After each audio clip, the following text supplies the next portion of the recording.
ইমাম হুসাইন নানা এত বালা, নানি বালা, মা বালা, বাবা বালু, ভাই বালু, আপনি নিজেও বালু, কিন্তু এত বালা খাওয়ার পরও কেন কারবালার জমিনে আশুরার দিনে গরু গাবি যেমনি জবা হয় এর চাইতে নিষ্ঠুর ভাবে কেন আপনি জবা হয়ে গেছেন?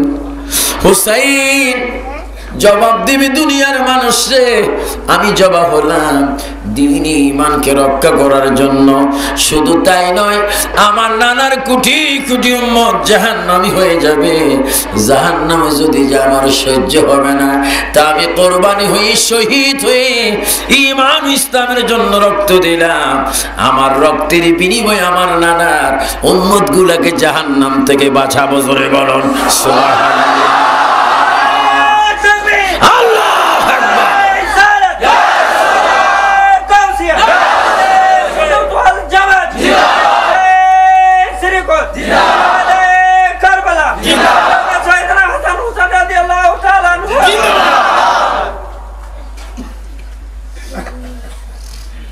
হুসাইন রক্ত দিলেন, জীবন দিলেন, প্রাণ দিলেন। আমার ভাইয়েরা শুন, যিনি হুসেন রক্ত দিচ্ছেন মাওলানা ইয়াসির আনসারী, আপনার বাড়ি কোথায়? তিনি বলবে চট্টগ্রাম পটিয়া থানায়। কোন গ্রাম? কুসুমপুর ওনার বাড়ি। এইভাবে এক একজনের এক একটা ঠিকানা বাইরে হবে। আমার ভাইয়েরা, হুসাইন গো শহীদ হলেন, আপনার পরিচয় একটু জানতে চাই। হুসাইন জবাব দেবে, আমার পরিচয় আর কি জানবেন? আমি নিজে একজন হচ্ছে জান্নাতীদের যুবকদের সরদার।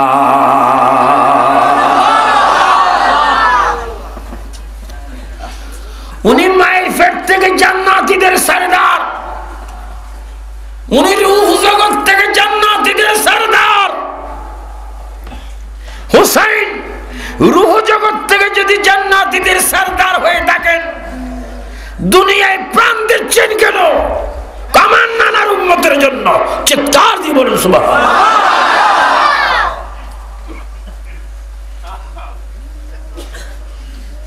জেনে শুনে কোরবানি হচ্ছে। আসুন আমার ভাইয়েরা, ইমাম হুসাইন নিয়ে একটু আলোচনা করি। ওনার মর্যাদা কোথায়, ওনার শান কোথায়? আমি নিজে 3 বার ইরাকি কারবালার মধ্যে গিয়েছিলাম। হুসাইন রাদিয়াল্লাহু তাআলা রওজা মুবারক জিয়ারত করছি, মাজার সুবা দিছি, চতুর্দিকে ঘুরে ঘুরে দুরূদে তার শরীফ পড়ছি। খোদার কসম রে সুন্নি ভাইরা, এখনো যদি কানটা হুসাইনের রওজার দিকে দেওয়া যায়, মনে হয় যেন নানা নানা শব্দ শোনা যায়।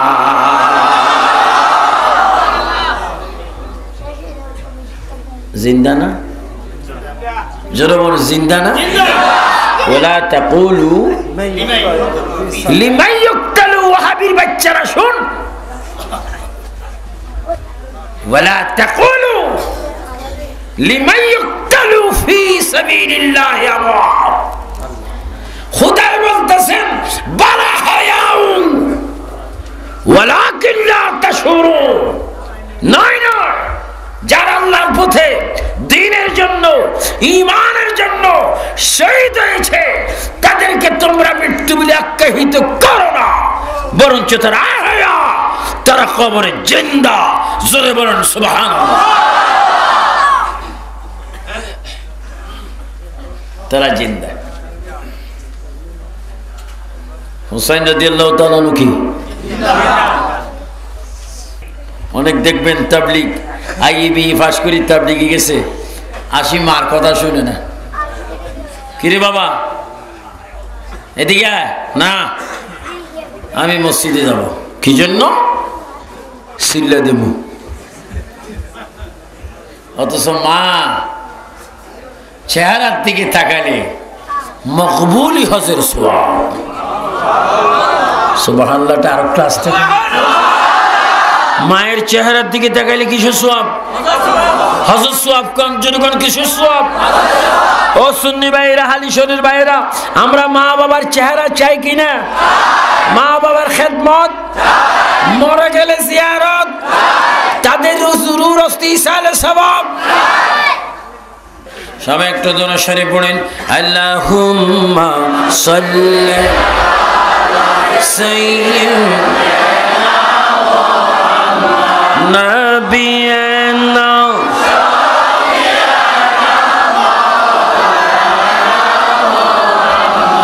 আল্লাহ তুমি দয়া করো নসিব করো আল্লাহ তুমি দয়া করো নসিব করো নবীজিকে না দেখাইয়া কবরে দিও না। কি বলতেছিলাম? ইমাম হুসাইন রাদিয়াল্লাহু তাআলা আনহু তিনি একজন শ্রেষ্ঠ ব্যক্তি ছিলেন, রাসূল পাকের নাতি ছিলেন। কিন্তু যে ইসলাম আমার নবী এনেছেন, যার কারণে আমরা ইসলাম পেলাম, ইসলাম মানলাম, ইসলাম বুঝলাম, সে নবীর নাতি ইমাম হুসাইন রাদিয়াল্লাহু তাআলা আনহু ইসলাম জিন্দা করার জন্য, ইসলাম প্রতিষ্ঠিত করার জন্য তিনি কারবালার জমিনে শহীদ হলেন। চিৎকার দিয়ে বলুন সুবহানাল্লাহ।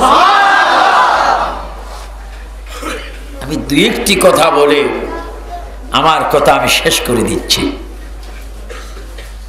হুসাইন তিনি কেমন? আমার ভাইরা, আপনারা জানেন, আপনারা শুনেছেন, মানেন, রাসূল পাকের চারজন খলিফা ছিলেন।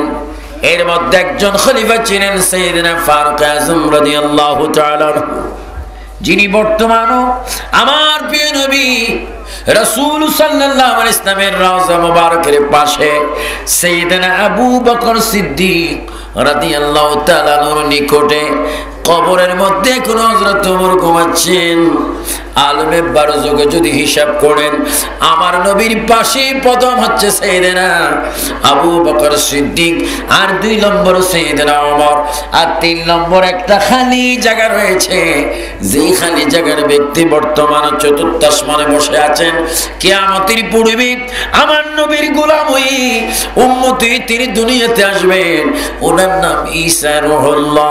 হযরত ওমর ফারুকের পাশে তার কবরের জায়গা কোনো খালি আছে? জোরে বলুন সুবহানাল্লাহ।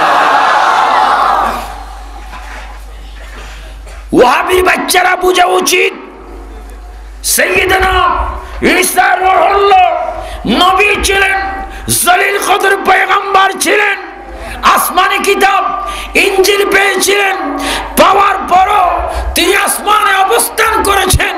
আবার তিনি আসবেন, নবী হয়ে আসবেন না, রাসূল হয়ে আসবেন না, আমার নবীর গোলাম হয়ে সুন্নিয়ত প্রচার করে মিলাদুন নবী কায়েম করে আমার নবীর পাশে কবরে ঘুমাবেন। জোরে কোন সুবহানাল্লাহ। ঈসা ইসলাম যদি নবী হয়ে যদি আমার নবীর উম্মত হতে পারে, এতে বোঝা যাচ্ছে, প্রমাণ হচ্ছে উম্মতে মুহাম্মাদের দাম কম না বেশি? আরো জোরে বলুন, কম না বেশি? এই জন্য মাশাআল্লাহ আমরা বেশি বেশি করে নামাজ ছাড়ি। আপনার নামাজ চান? জোরে বলুন, নামাজ পড়তে চান? সুন্নিদের জন্য নামাজ আছে কিনা? ওয়াহাবির জন্য, তাবলীগের জন্য, খারিজির জন্য, মুতাদি জামাতের জন্য, আরো জোরে বলুন সুন্নিদের জন্য কি আছে? জোরে বলুন কি আছে? মেসওয়াক সুন্নি, ডিলা সুন্নি, টুপি সুন্নি, পাগড়ি সুন্নি, আমল সুন্নি। বেঈমানদের জন্য কোন ইবাদত না, কারণ তাদের অন্তরে নবী, আমাদের অন্তরে নবী আছে। জোরে বলেন সুবহানাল্লাহ। এজন্য নামাজটা ঠিক মতো পড়বে, নামাজটি ঠিক মতো আদায় করবেন। আল্লাহর প্রিয় রাসূল সাল্লাল্লাহু আলাইহি ওয়াসাল্লাম বলেছেন, আস-সালাতু মিফতাহুল জান্নাহ, নামাজ বেহেশতের চাবি। আর বেহেশতের চাবি বানাবে কে? যে ইমানদার, ইয়া আইয়ুহাল্লাযীনা আমানু উদখুলু ফিস-সিলমি কাফা, যে ইমানদার নামাজি হওয়ার আগে পূর্ব শর্ত ঈমান। ঈমান আল্লাহ রাসূলের ভালোবাসা, নবীর ভালোবাসা। উত্তর হালিশহরের ভাইয়েরা বলেন, আমাদের অন্তরে, দিলে, মনে, কলিজার কাছে, আলামের ভিতরে নবীর ভালোবাসা চাই কি চাই না? বলেন নবীর ভালোবাসা ঈমান। আমি বলবো নবীর ভালোবাসা, আপনার জোরে জোরে বলবেন ঈমান। নবীজির ভালোবাসা, নবীজির মুহাব্বত, নবীজির আদর্শ, নবীজির ভালোবাসা, এই ঈমান আমরা চাই কি চাই না? ঈমান থাকলে কবরে শান্তি আছে কিনা?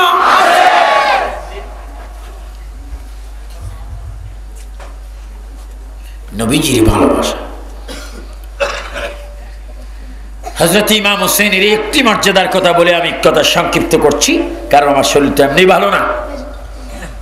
হযরত ওমর আল ফারুক রাদিয়াল্লাহু তাআলা পুত্রের নাম সবাই জানেন, হযরত আব্দুল্লাহ।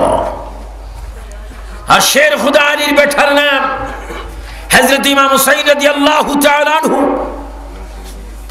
উভয়জন ছিলেন দোস্ত, বন্ধু।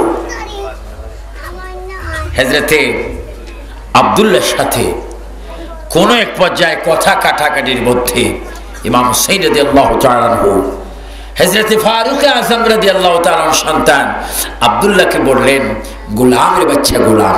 চিৎকার দিয়ে বলেন সুবহানাল্লাহ। আর একটু জোরে বলুন সুবহানাল্লাহ। কি বললেন? হযরত আব্দুল্লাহ বললেন, ইমাম হোসেন, আপনি জানেন আমার বাবা মসজিদে নববীর ইমাম, আমার বাবা খলিফাতুল মুসলিমিন, আমার বাবা বড় একজন ইমাম, বড় সাহাবী বিচারক। আপনি বাবা কি বললেন গোলাম, আমাকে বললেন গোলামের বাচ্চা গোলাম। এটা আপনি ভালো করলেন না। হুসাইন ডাক দিয়ে বলি, ভালো করলাম কি করলাম না সেটা আমি প্রমাণ করব। আমি আমার আব্বা ওমরের কাছে বিচার দেব। হযরত ওমরের কাছে বিচার দেবেন। হযরত হুসাইন বলেন, আমি আপনার বাবা না শুনি মতো একবার বলেছিলাম গোলামের বাচ্চা গোলাম। আপনি যদি আপনার বাবা ফারুক আজমকে বিচার দেন, আমি হুসাইন আপনার বাবার সামনে শতবার বলবো আপনি গোলামের বাচ্চা গোলাম। জোরে বলুন সুবহানাল্লাহ।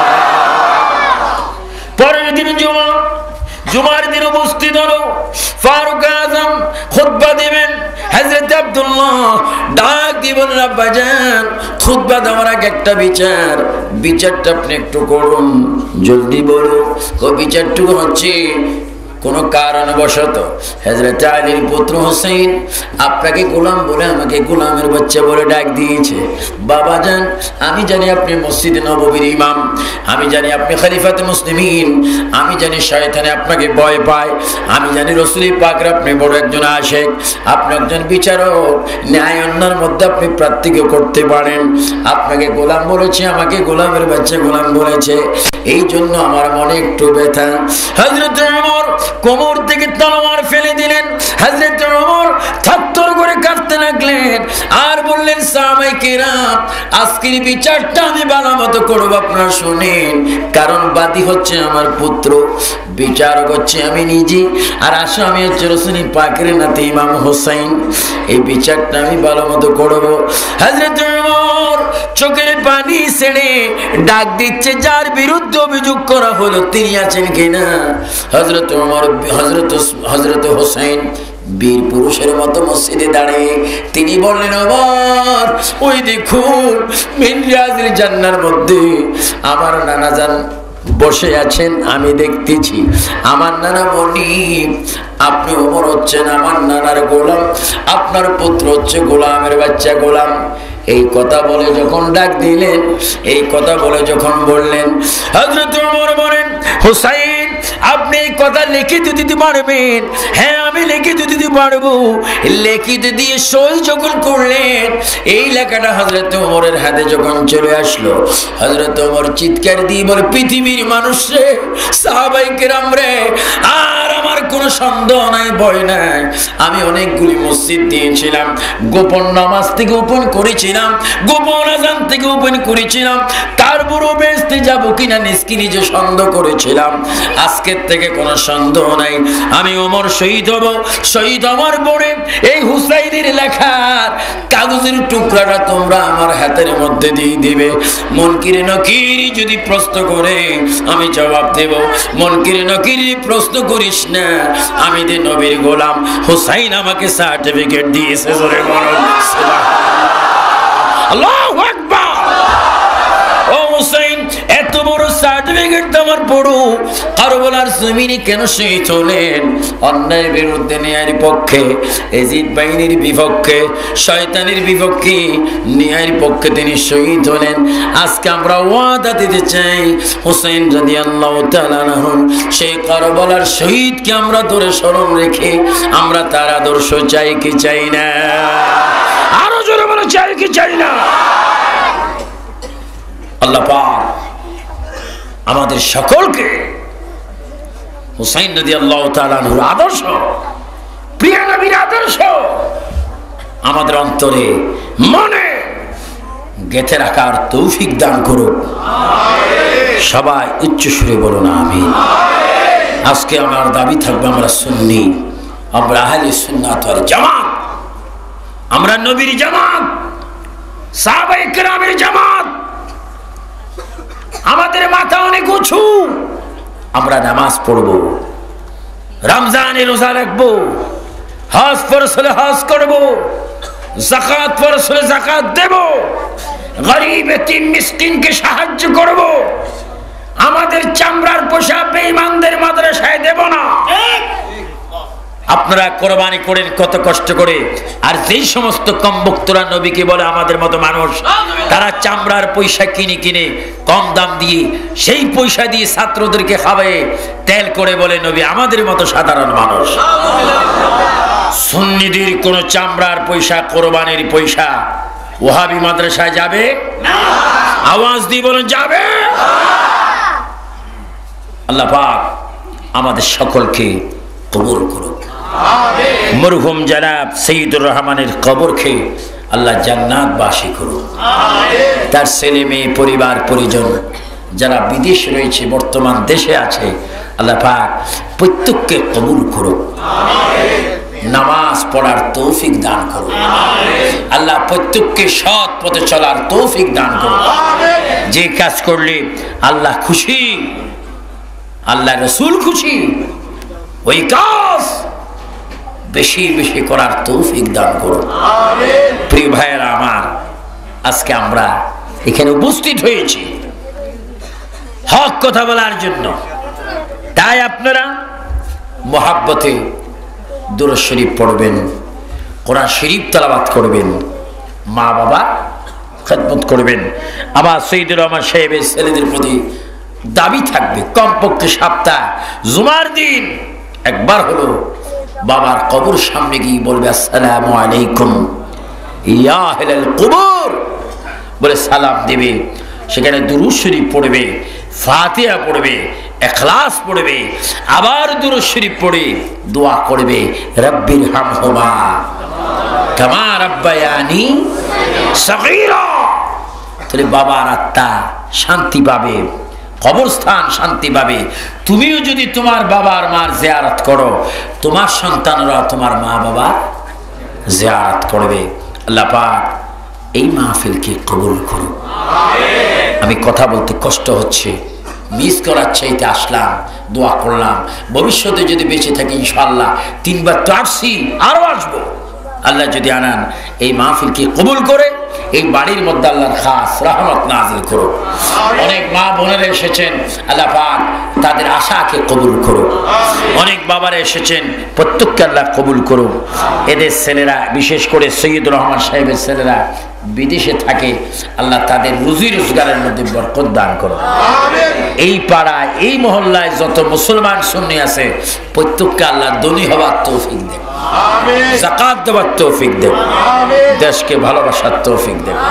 সর্বশেষ একটি কথা বলবো, এটা ওলি কেরামের দেশ, এটা শাহজালালের দেশ, শাহ ফরানের দেশ, শাহ আমানতের দেশ, শাহ রাস্তির দেশ।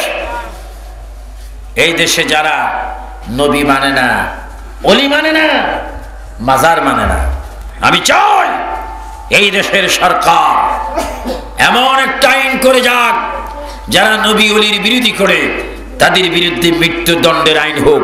আমরা চাই কি চাই না? দুই হাত তুলে বলুন তো, চাই কি চাই না? নবী ওলির দুশ্মনেরা, আরো জোরে, নবী ওলির দুশ্মনেরা তাদের মৃত্যুদণ্ডের আইন হোক, চাই কি চাই না? আমিন বলেন। আপনাদেরকে অনেক অনেক অনেক অনেক মোবারকবাদ জানিয়ে, অনেক অনেক ধন্যবাদ জানিয়ে আজকের এই 2008 সালের কত 27শে জানুয়ারি দিবাগত রাত্রের প্রায় 12:30টার কাছাকাছি সময় এখানে আবু সুফিয়ান আবিদি আল কাদেরী আমার বক্তব্য আমি এখানেই শেষ করলাম। আসসালামু আলাইকুম ওয়া রাহমাতুল্লাহি ওয়া বারাকাতুহু।